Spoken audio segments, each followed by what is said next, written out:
of Edwina Martin, a 37-year-old mother of 2 children who was in an abusive marriage to her husband, 37-year-old Danny Brown. 11 years ago, when the two were just dating, Edwina broke off the relationship with Danny and started dating a new man. Upset at the breakup, Danny allegedly hired 2 hitmen to kill Edwina and her new boyfriend.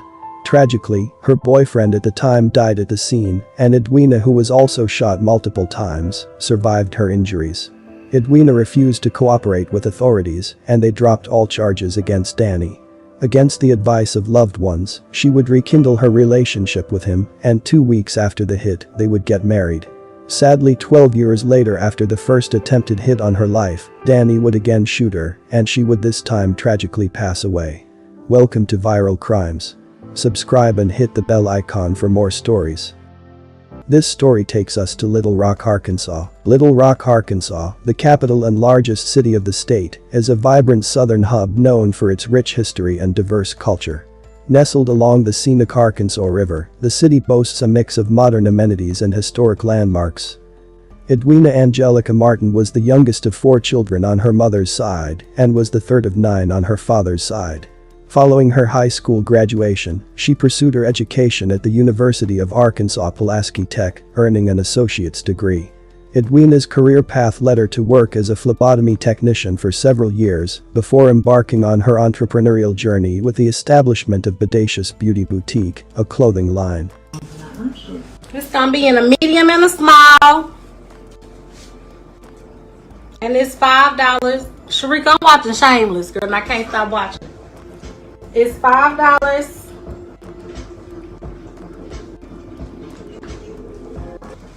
I have a couple more of these.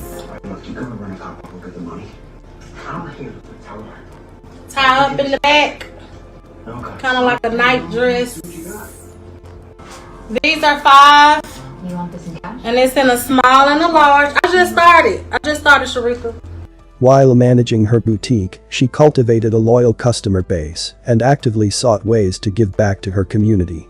In 2020, she transitioned to a role as a customer service representative at Blue Cross Blue Shield. In addition to her professional endeavors, Edwina dedicated 4 years of her life to serving as a dance coach for the Bejeweled dance team, with her daughter serving as a team captain.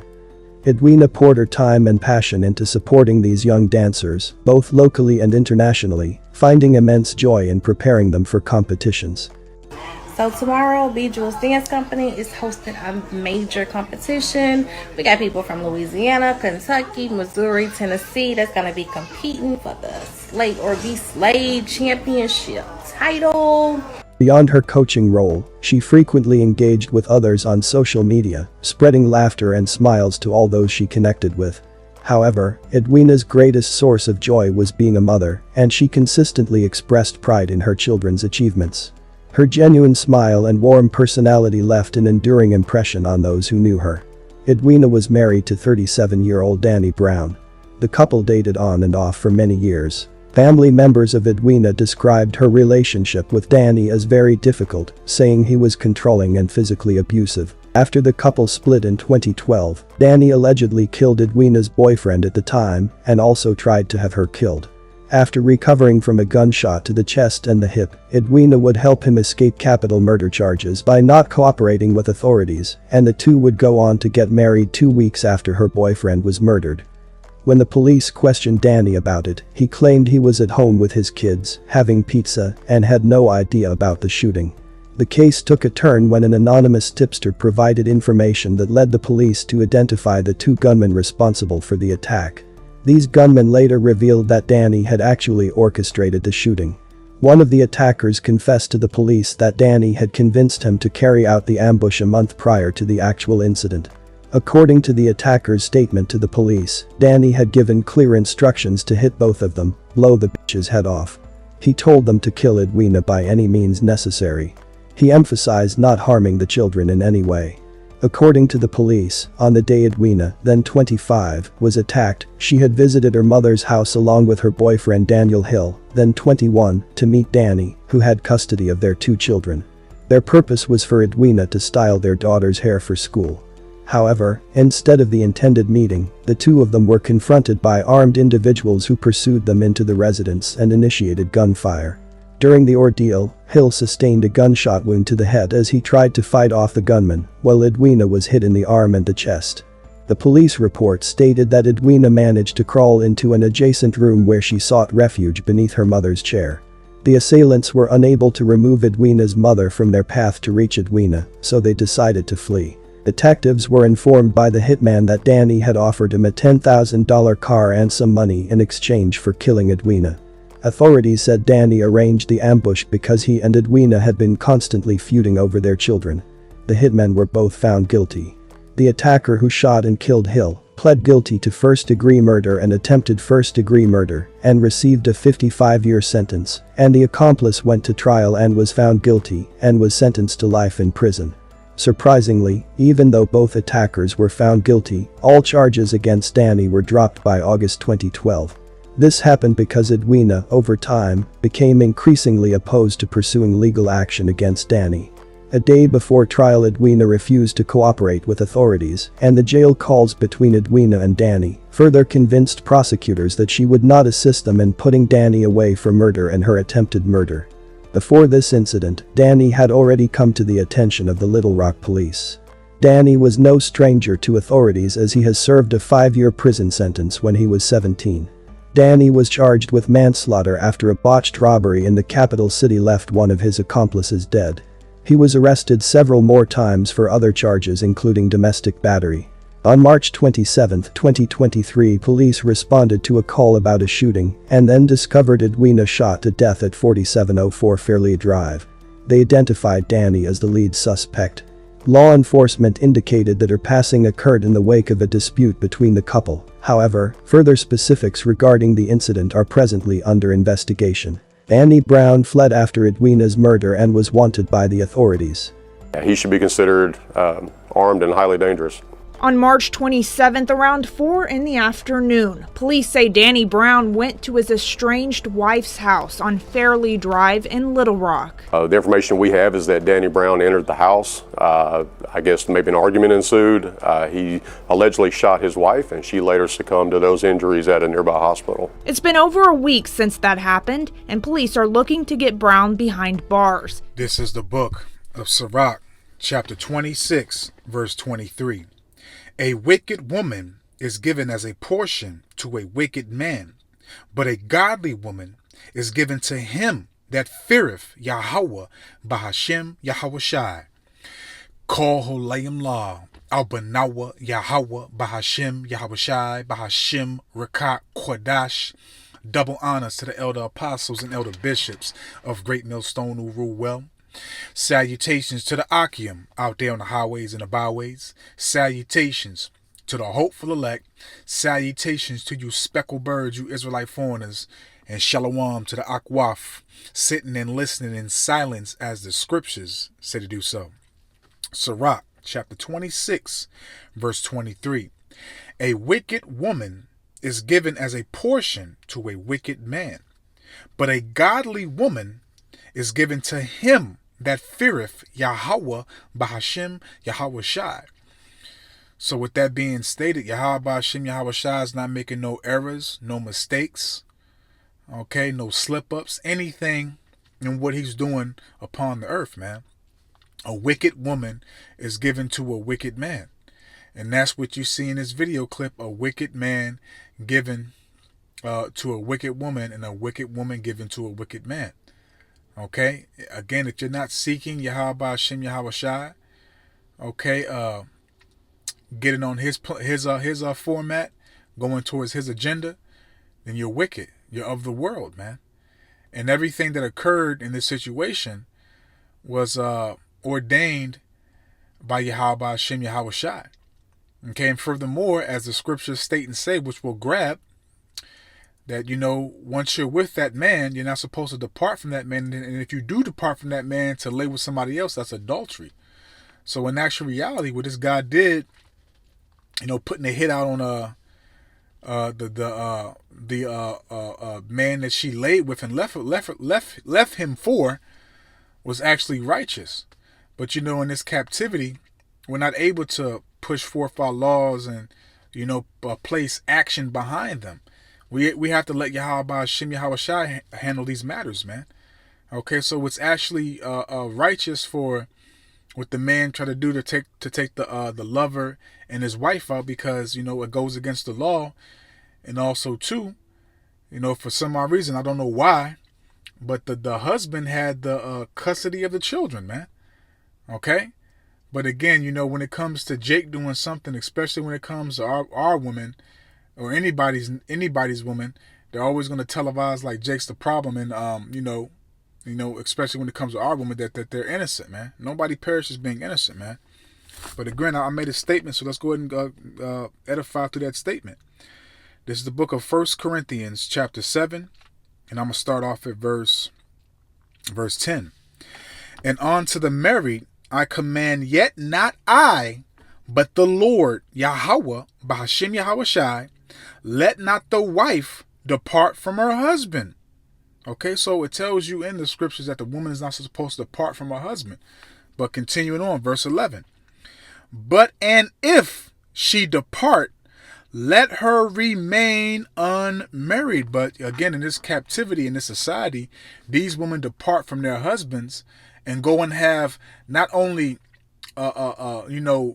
fornication, commit adultery, they also bringing forth heirs, children by another, man, which is completely off. Okay, it's completely off. Go to the book of, I believe, Sirach chapter 23.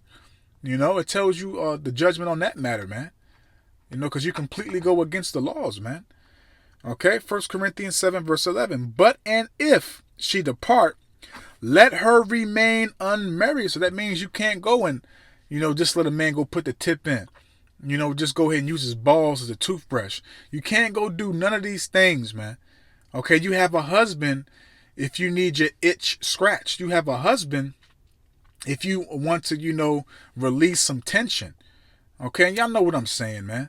You're not supposed to, let your flesh conquer you and go in to let another man lay his spirit, his DNA on you, which you'll carry forever, to disconnect your bond that you have with your husband, to cause friction, man. Because that's all it does, man. What you women don't realize that. That's why a lot of you women are fucked up in the mind, man. Because you got all these DNAs, all these different men's spirit upon you that you don't even know who you are. You're not the person that you was before. Okay? Verse 11. But and if she depart, let her remain unmarried or be reconciled to her husband. And let not the husband put away his wife. So you're supposed to go back to your husband if you depart. And you're not supposed to let nobody touch you. Okay?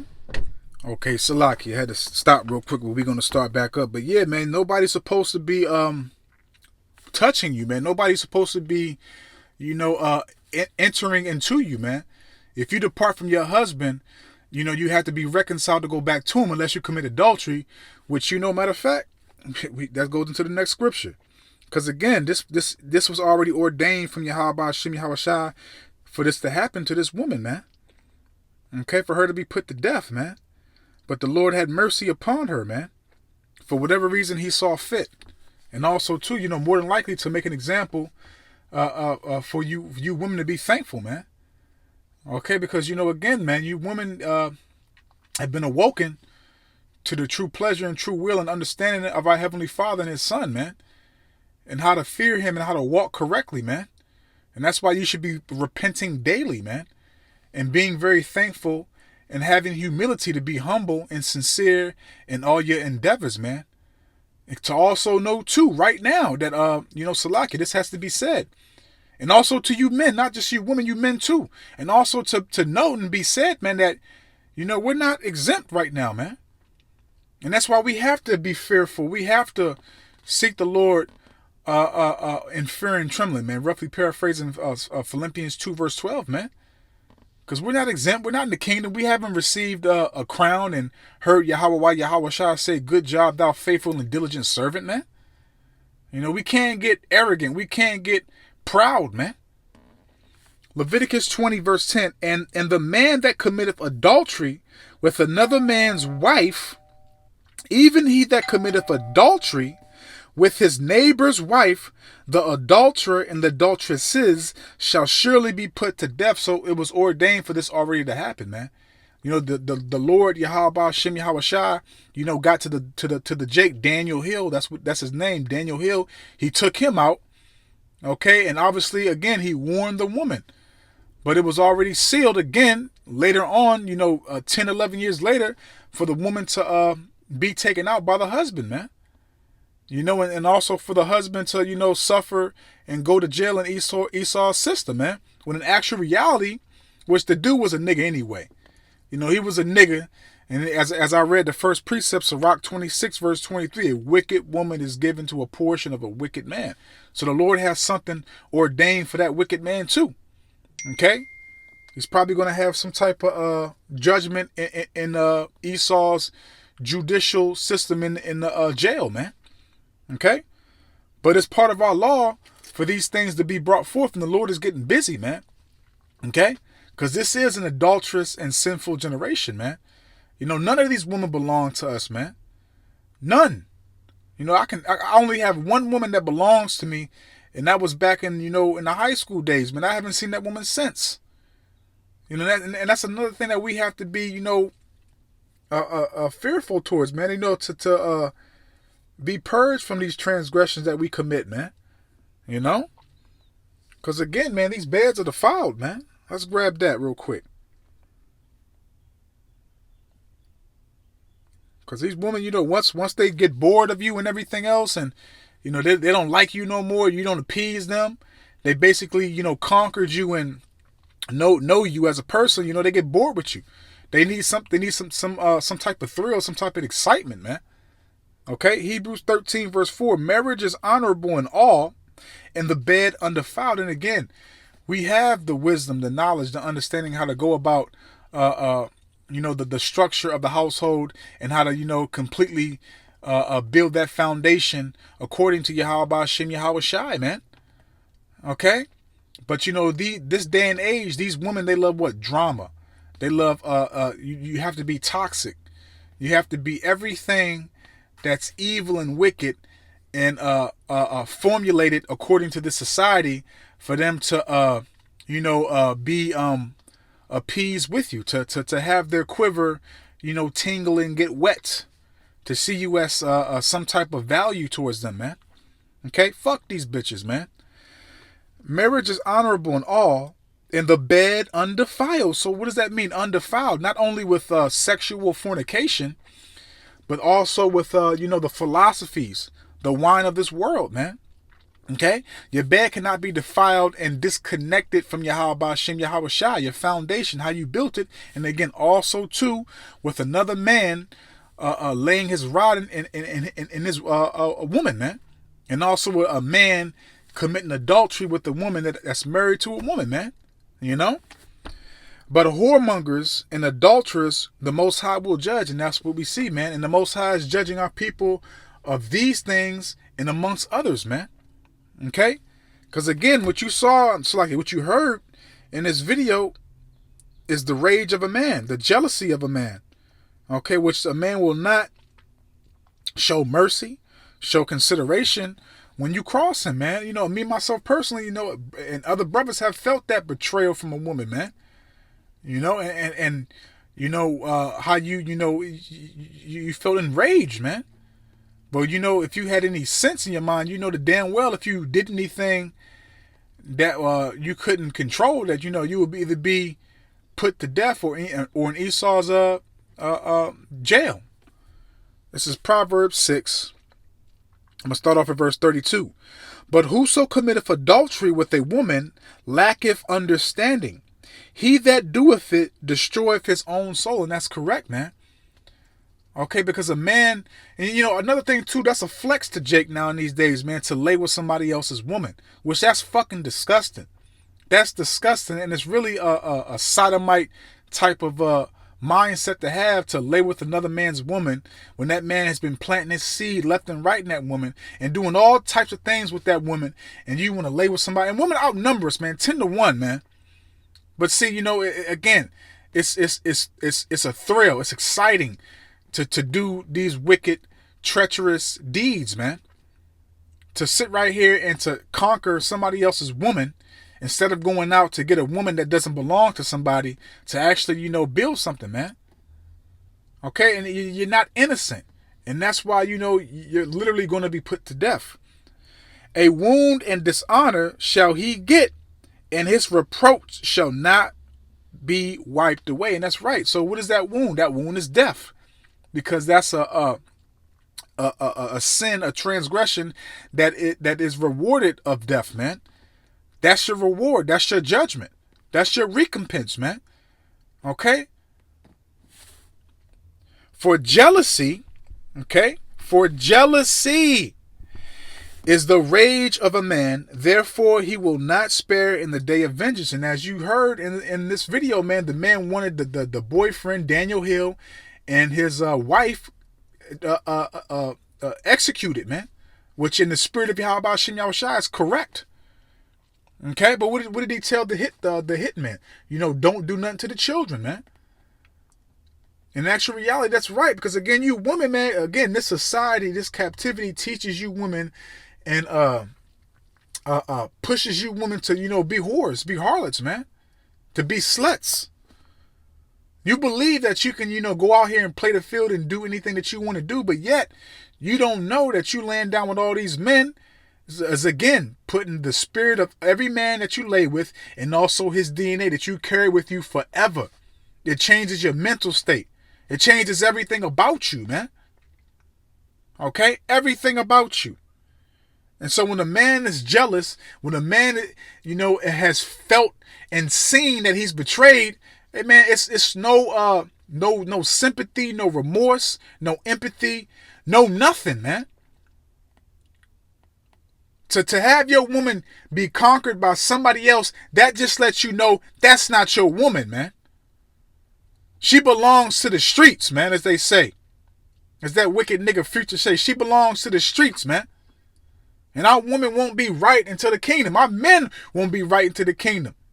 Besides those that are of the predestinated lot that Yahweh Shem Yahushua has awoken, man. Because again, I made statements, so I got to grab these statements. Romans chapter 7, starting off at verse 2. For the woman which having husband is bound by the law to her husband so long as he liveth. But if the husband be dead, she is loose from the law of her husband. So her husband was still alive when she left him. Because again, this society gives these women liberty, protection, to do as thou wilt.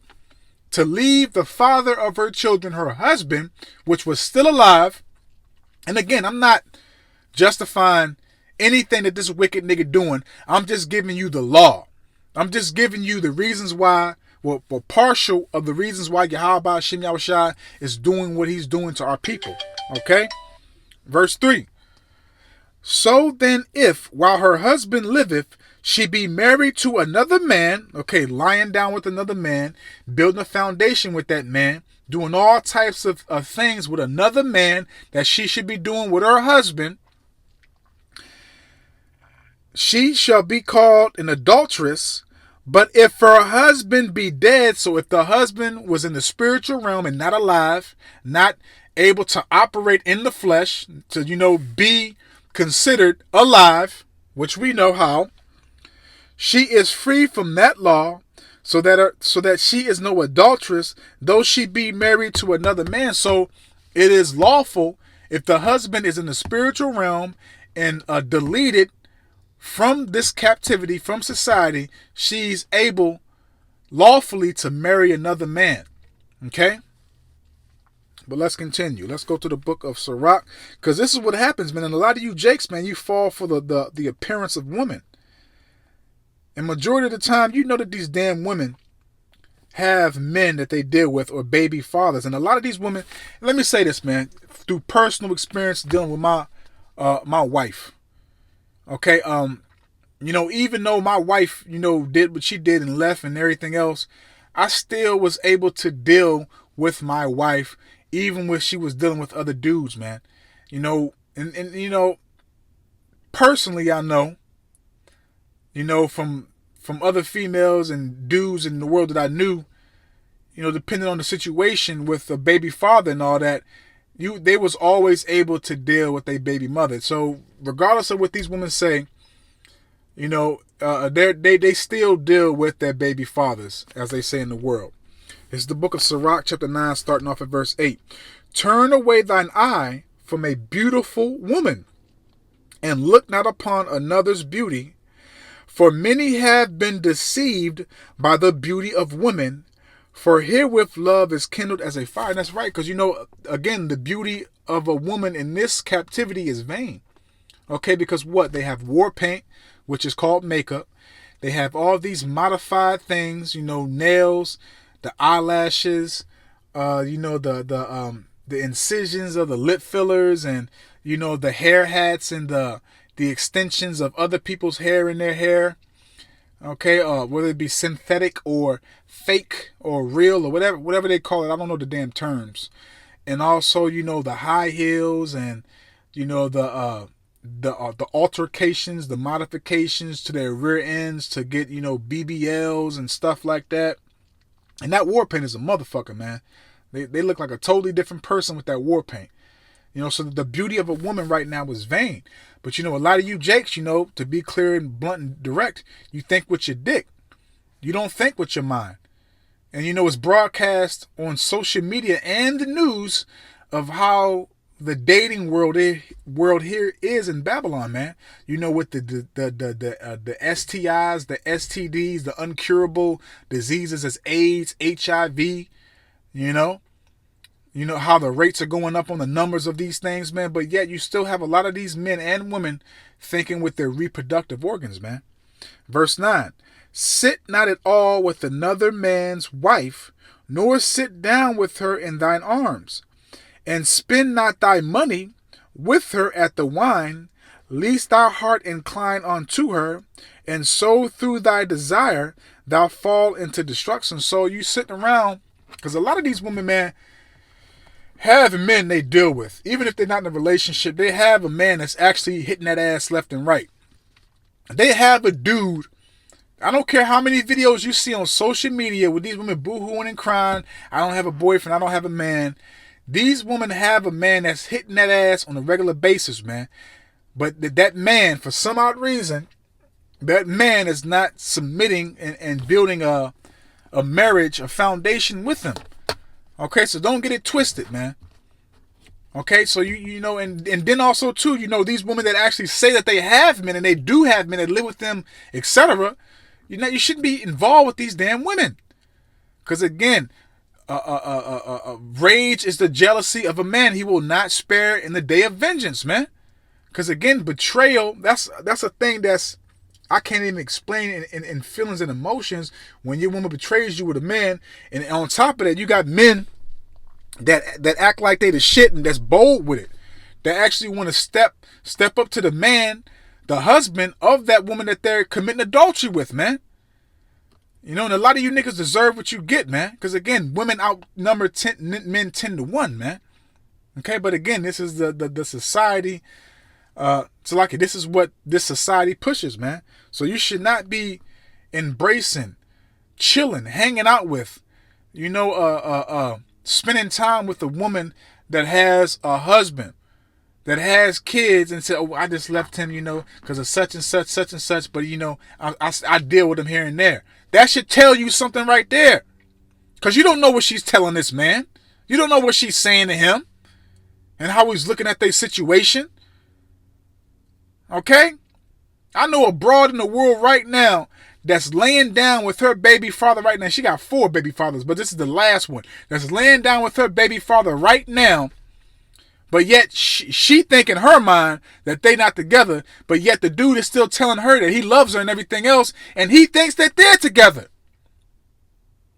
So how would you think that situation would play out if he feels betrayed and he comes across her dealing with another man, and the Lord just puts the spirit on him to flip? It's going to be judgment, man. Because again, man, we'll be. What I'm saying is, you know, it's the spirit of Yahweh Shem Yahweh Shai, man. It's the Lord judgment, man. So let's grab this, and we'll after we grab this, we'll grab another and we'll close out. Romans 6 verse 23. For the wages of sin is death.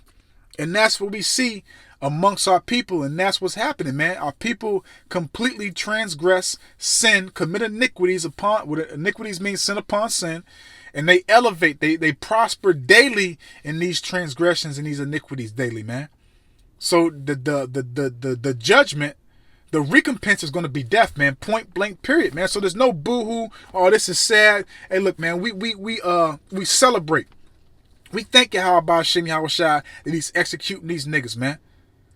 Okay, we hope and wish that it happens quicker, man. Okay? And it also, keeps us in line, keeps us in check. It keeps us examining ourselves, man. Okay? For the wages of sin is death. So if you don't want to get right, repent, seek the Lord, examine yourself, offend less, as the scriptures state in, I believe, Sirach chapter 7, verse 25, if I'm not mistaken. Seek out the Lord with fear and trembling, man. And take heed to his agenda that he gave us, man. Then you deserve what the fuck you get, man. I'm not going to boo-hoo and cry for no goddamn 2/3, no wicked-ass woman, and no wicked-ass man. We celebrate when Yahweh Hashem Yahweh Shai bring forth these judgments, man. Let's close out. This is the book of Sirach, chapter 41. And I'm going to read verse 8. Woe be unto you, ungodly men, which have forsaken the law of the Most High Power. For if ye increase, okay, again, as I spoke prior, they increase every single day and prosper in their wickedness, in their iniquities every day. They elevate every day. They do things worse than the day before, man.